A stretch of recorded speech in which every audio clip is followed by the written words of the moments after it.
Perkenalkan, nama saya Farah Alpasya dari kelas 12 MIA 1. Hari ini saya akan menjelaskan bagaimana cara kerja kesetimbangan benda tegar dan kaitannya dengan vektor menggunakan model jungkar-jungkir. Alat dan bahan yang saya pakai adalah kardus, tusuk gigi, cutter, dan gunting.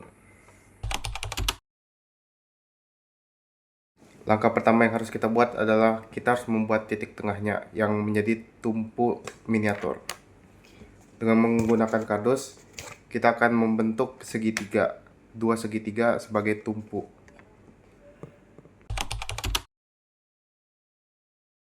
Tahap selanjutnya, kita akan membentuk persegi panjang sebagai dudukan untuk jungkar-jungkirnya. Ini adalah hasil persegi panjang yang saya buat. Tahap selanjutnya adalah kita menggabungkan dua segitiga dan satu persegi panjang menggunakan tusuk sate. Kita tusuk dari tengah-tengahnya.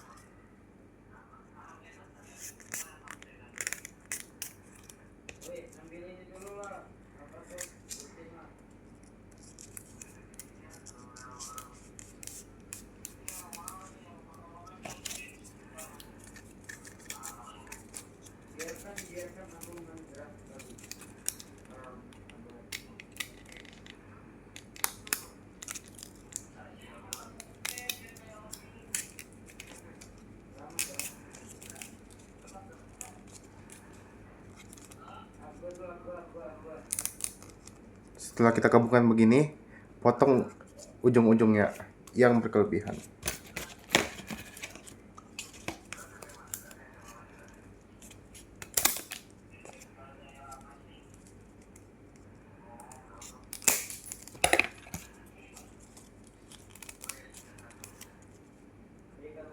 Dan ini hasilnya.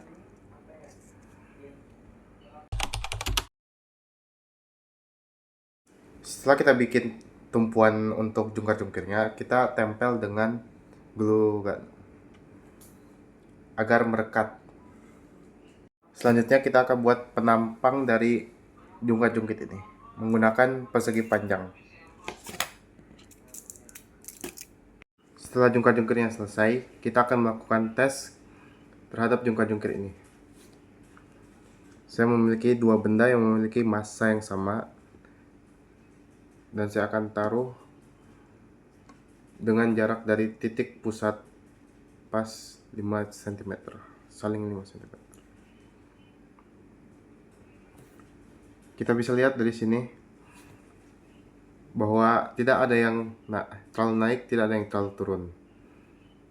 Mereka sama. Ini adalah kesetimbangan benda tegar.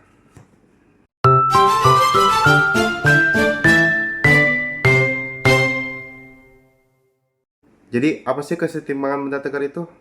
Kesetimbangan benda tegar adalah keadaan ketika suatu benda yang dianggap tidak berubah bentuk berada dalam kondisi diam atau bergerak lurus beraturan, sehingga tidak mengalami percepatan maupun rotasi.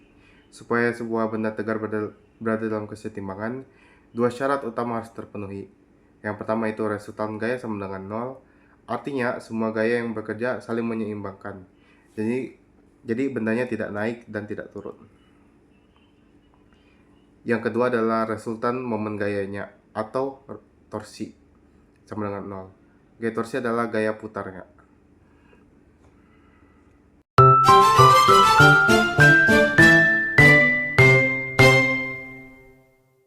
Ini merupakan salah satu contoh dari pengaplikasian kesetimbangan benda tegar, yang dimana dua benda dengan massa yang sama dan jarak dari titik tengah ke benda itu sama, membuat momentum gayanya juga sama. Dia tidak terlalu ke atas dan tidak terlalu ke bawah. Dia sama. Ketika salah satu benda ini didekatkan ke titik tengahnya, momentum gaya yang di sini akan lebih kecil daripada momentum gaya yang di sini, menyebabkan dia lebih condong ke kanan karena gayanya lebih kuat yang di sini, yang di kiri. Ketika yang kiri juga didekatkan,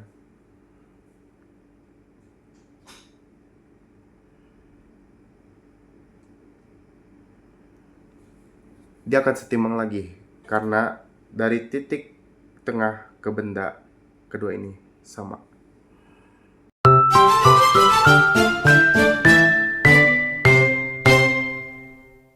Tes selanjutnya adalah ketika benda A yang lebih berat dibandingkan benda B. Untuk menyetimbangkan kedua benda ini, yang benda berat kita dekatkan ke titik tengahnya. Kita lakukan ini agar gayanya mengurang dan sesuai dengan benda B, yang walaupun masanya lebih kecil, ketika dijauhi dari titik tengahnya, gayanya akan meningkat. Sedangkan jika yang masanya lebih berat, jika didekatkan ke titik tengah, maka gayanya akan mengurang.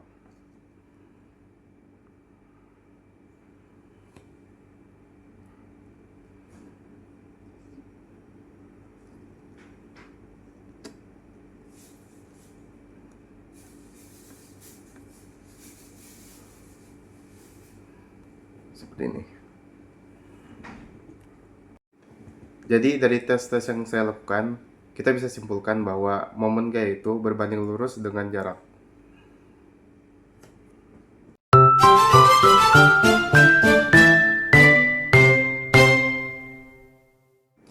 Jadi terkaitnya vektor dalam kesetaraan benda tegar itu apa? Dalam kesetaraan benda tegar ada jarak dan juga ada arah, yang dimana arahnya bisa ke kanan, ke kiri, ke atas, dan ke bawah. Dan pengertian vektor itu adalah besaran yang memiliki arah dan jarak. Kita bisa lihat dari contoh ini bahwa jarak bisa mempengaruhi arahnya. Ketika kita menjauhi, arahnya ke bawah untuk yang kiri dan ke atas untuk yang kanan, benda yang di kanan. Ini menjadi Y plus dan ini Y min.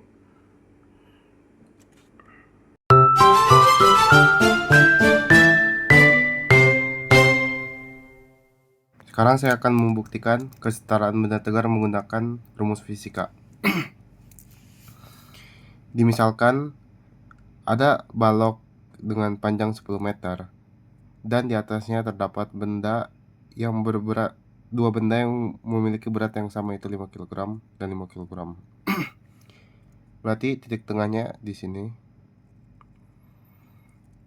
dan jarak titik tengah ke benda itu 5 meter. Benda ke tengah 5 meter. Kita misalkan benda ini adalah A dan benda ini adalah B. Maka momen gaya atau torsi di A sama dengan gaya A dikali jarak benda A ke titik tengah yaitu 5 meter dikali sin theta. Karena jungkat-jungkit ini tegak lurus, maka menggunakan sudut 90 derajat. Lalu gaya yang di A itu berarti beratnya dikali gravitasi dan jaraknya yaitu 5 meter dikali sin 90. Sin 90 sama dengan 1. Maka 250 dikali 1.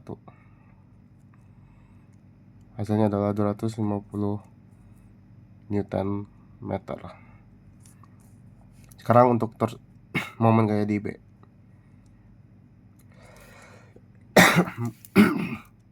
Berarti menggunakan gaya FB dikali RB dikali sin theta. Hasilnya 5 dikali 10 dikali 5 dikali 1, 250 Newton meter. Kita bisa lihat dari sini bahwa momen gaya di A itu sama dengan momen gaya di B. 250 Newton meter sama dengan 250 Newton meter. Berarti resultan gayanya itu sama dengan 0 di sini.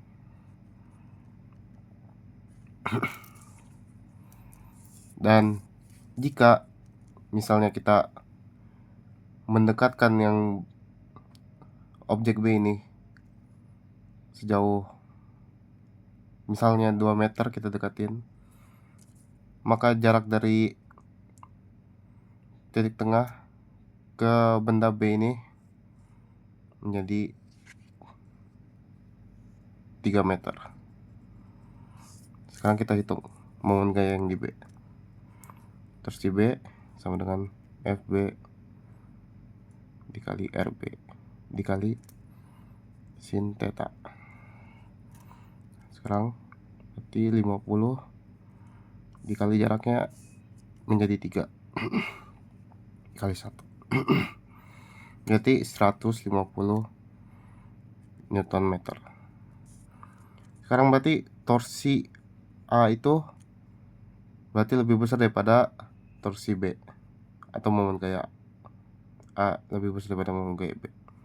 250 Newton meter lebih besar dari 150 Newton meter. Berarti nanti ini akan ke bawah dan ini akan ke atas, karena momen gaya yang di sini lebih besar daripada yang di objek B.